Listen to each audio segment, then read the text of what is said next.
ನಾನು ರಾಹುಲ್ ಗಾಂಧಿ ಅವರು, ಮಲ್ಲಿಕಾರ್ಜುನ ಖರ್ಗೆ ಸಾಹೇಬರು, ಇನ್ನು ಕೆಲವು ಮುಖಂಡಗಳೆಲ್ಲ ಪಕ್ಷದ ಪರವಾಗಿ ರಾಂಚಿಗೆ ಹೋಗಿ ಬಂದು ನಮ್ಮ ಗಠಬಂಧನ ಎಲ್ಲ ಲೀಡರ್ಸು ಬಂದಿದ್ದರು. ಸ್ವೇರಿಂಗ್ ಸೆರೆಮನಿ ಮುಖ್ಯಮಂತ್ರಿಗಳು ಮಾತ್ರ ಕೈಗೊಂಡು ಎಲ್ಲ ಪಾರ್ಟಿಸಿಪೇಟ್ ಮಾಡಿ ಅವರಿಗೆ ಶುಭ ಕೋರಿ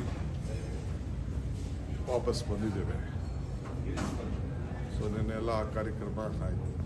ಸರ್, ಇವತ್ತು ಪ್ರಧಾನಿ ಭೇಟಿ ಆಗ್ತಾ ಇದ್ದೀರಿ. ಹೌದು, ನಮ್ಮ ರಾಜ್ಯದ ಕೆಲವು ವಿಚಾರಗಳಿದೆ. ಇರಿಗೇಷನ್ ವಿಚಾರ, ವೈಲ್ಡ್ ಲೈಫ್ ಮೊನ್ನೆ ಮಿನಿಸ್ಟರ್ನ ಭೇಟಿ ಮಾಡಿದ್ದೆ ನಾನು, ಅವ್ರನ್ನ ಪ್ರಹ್ಲಾದ್ ಜೋಶಿನ. ವೈಲ್ಡ್ ಲೈಫ್ ಬೋರ್ಡ್ಗೆ ಪ್ರಧಾನಮಂತ್ರಿಗಳೇ ಅಧ್ಯಕ್ಷರಿದ್ದಾರೆ, ಬಟ್ ಒಂದು ಸ್ಟ್ಯಾಂಡಿಂಗ್ ಕಮಿಟಿ ಇದೆ, ಅದಕ್ಕೆ ಮಿನಿಸ್ಟರ್ ಇದ್ದಾರೆ. ಮಿನಿಸ್ಟ್ರು ನಮಗೆಲ್ಲ ಭಾಳ ಗೌರವ ಕೊಟ್ಟು ಅವರು ನನಗೆ ಕ್ಲಿಯರ್ ಮಾಡಿಕೊಡ್ತೀನಿ ಅಂತ ಭರವಸೆ ಕೊಟ್ಟಿದ್ದಾರೆ. ಆಮೇಲೆ ಪ್ರಹ್ಲಾದ್ ಜೋಶಿ ಅವರು ಮಾತಾಡಿದ್ದಾರೆ ಅವ್ರ ಹತ್ರ. ಅವರು ಹೇಳುದು ನನಗೆ, ತಾವು ಇರ್ತೀರಿ ಸರ್ ಡೆಲಿಗೇಷನ್? ನನಗೆ ಹೋಗ್ತಾ ಇದ್ದೀನಿ. ಅಲ್ಲ, ಪ್ರೈಮ್ ಮಿನಿಸ್ಟರ್ ಭೇಟಿಯಲ್ಲಿ ತಾವು ಇರ್ತೀರಿ ಡೆಲಿಗೇಷನ್? ನೋಡಿ, ಆಮೇಲೆ ಗೊತ್ತಾಗ್ತದೆ. ಈಗ ಪ್ರಮುಖವಾಗಿ ಚರ್ಚೆ ಆಗ್ತಾ ಇರೋದು ಏನಂದ್ರೆ, ಒಂದು AICCಗೆ ಪತ್ರ ಬಂದಿದೆ ಅಂತ ಸರ್. ಈಗೇನು ನೀವು ಸಮಾವೇಶಗಳು ಮಾಡಬೇಕು ಅಂತ ಹೊರಟಿದ್ರಿ, ಅದು ಸಿದ್ದರಾಮಯ್ಯ ಅವರ ಸಮಾವೇಶ ಆಗ್ತಾ ಇದೆ ಅಂತ ಅಸಮಾಧಾನವನ್ನು ಒಳಗೊಂಡಿರುವಂತ ಒಂದು ಪತ್ರ ಬಂದಿದೆ. ಅಂದ್ರೆ ಪಕ್ಷದ ಚಿಹ್ನೆಯಲ್ಲಿಲ್ಲ, ಪಕ್ಷದ ವೇದಿಕೆಯಲ್ಲಿ ಪಕ್ಷದ ಕಾರ್ಯಕ್ರಮ ನಡೀತಾ ಇದೆ ಅನ್ನೋದಕ್ಕೆ ಯಾವುದೇ ರೀತಿಯಾದಂತ ಇದು ಕಾಣ್ತಾ ಇಲ್ಲ. ಬರೀ ಒಂದು ವ್ಯಕ್ತಿ ಪೂಜೆ ತರ ಆಗ್ತಾ ಇದೆ ಅನ್ನೋ ಒಂದು ಪತ್ರದಲ್ಲಿ ಒಕ್ಕಣೆ ಇದೆ. ನನಗೆ ಅದು ಮಾಹಿತಿ ಇಲ್ಲ, ನನಗೇನು ಗೊತ್ತಿಲ್ಲ.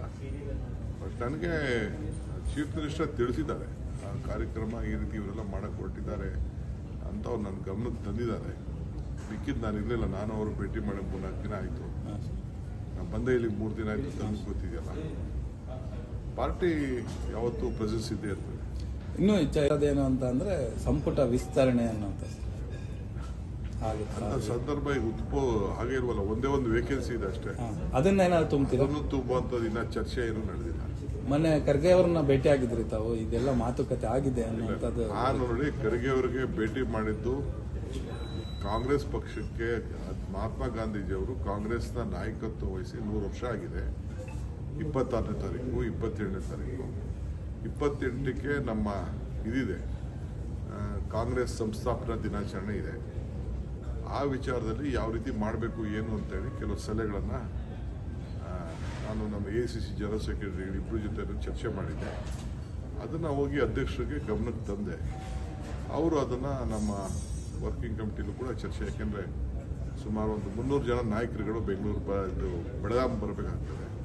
ಬೆಳಗಾಮಲ್ಲಿ ಮಾಡೋಣ ಅನ್ನೋದು ನಮ್ಮ ಪ್ರಪೋಸಲ್, ಕರ್ನಾಟಕದ ಪ್ರಪೋಸಲ್. ಅದಕ್ಕೆ ಅವ್ರಿಗೆ ತಿಳಿಸಿದ್ದೀನಿ. ಸೊ ಅವ್ರು ಚರ್ಚೆ ಮಾಡಿ ನನಗೆ ಇವತ್ತು ಫೈನಲ್ ಆಗಿ ಏನು ಎಲ್ಲ ಟೈಮಿಂಗ್ ಏನು ಅಂತ ತಿಳಿಸ್ತಾರೆ. ಎಕ್ಸ್ಟೆಂಡೆಡ್ ವರ್ಕಿಂಗ್ ಕಮಿಟಿ ಅಲ್ಲಿ ಮಾಡಬೇಕು ಅಂತೇಳಿ ಅದೊಂದು ನಾನು CM ಹತ್ರನೇ ಮಾತಾಡಿ, CM ಏನೇನು ತಿಳಿಸ್ಬೇಕು ಅಂತ ತಿಳಿಸಿದ್ರು. ನಾನು CM ಇಬ್ಬರು ಮಾತಾಡಿಕೊಂಡೆ ಅಲ್ಲಿ ಡೈಲಿ ನಾಯಕರುಗಳ ಹತ್ರ ತಿಳಿಸಿದ್ದೀವಿ. ಅದು ಇವತ್ತು ವರ್ಕಿಂಗ್ ಕಮಿಟಿ ಇದೆ. ಇವತ್ತು ನಾವಿಬ್ಬರು ಪಾರ್ಟಿಸಿಪೇಟ್ ಮಾಡ್ತಾ ಇದ್ದೀವಿ ಅಂತೇಳಿ ನನ್ನ ಆಹ್ವಾನ ಮಾಡಿದ್ದಾರೆ. ಸೊ ಅಲ್ಲಿ ಮಾತಾಡಾದ್ಮೇಲೆ ನನ್ನ ಫೈನಲ್ ಏನಾಯಿತು ಅಂತ ನಿಮ್ಗೆ ಅನೌನ್ಸ್ ಮಾಡ್ತೀನಿ. ಮತ್ತು ಇನ್ನೊಂದು KPCC ಅಧ್ಯಕ್ಷರು ಬದಲಾವಣೆ ಕೂಗು ಬರ್ತಾ ಇದೆ, ಮತ್ತು ನಾನು ಅನ್ನೋಂಥ ಆಕಾಂಕ್ಷಿಗಳು ಜಾಸ್ತಿ ಆಗ್ತಾ ಇದ್ದಾರೆ. ನಿನ್ನೆ ಕೂಡ ರಾಜಣ್ಣ ಅವರು ನಾನು ಆಕಾಂಕ್ಷಿ ಅಂತ ಹೇಳಿದ್ದಾರೆ. ಜಾರಕಿಹೊಳಿ ಅವರು ಪ್ರಸ್ತಾಪ ಆಗಿದೆ ಹೆಸರು. ಮೀಡಿಯಲ್ಲಿ ಯಾವತ್ತೂ ರಾಜಕೀಯ ನಡೆಯಲ್ಲ. ಮೀಡಿಯಲ್ಲಿ ಯಾರು ರಾಜಕಾರಣ ಚರ್ಚೆ ಮಾಡೋಕ್ಕೆ ಯಾರಿಗೂ ಸೂಕ್ತ ಅಲ್ಲ, ಯಾವ ಪಾರ್ಟಿಗೂ ಸೂಕ್ತ ಅಲ್ಲ. Thank you.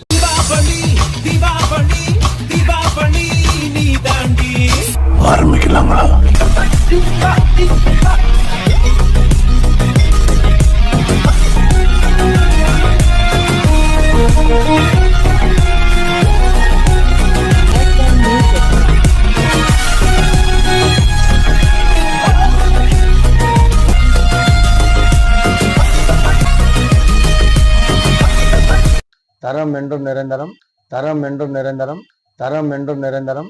வாங்க.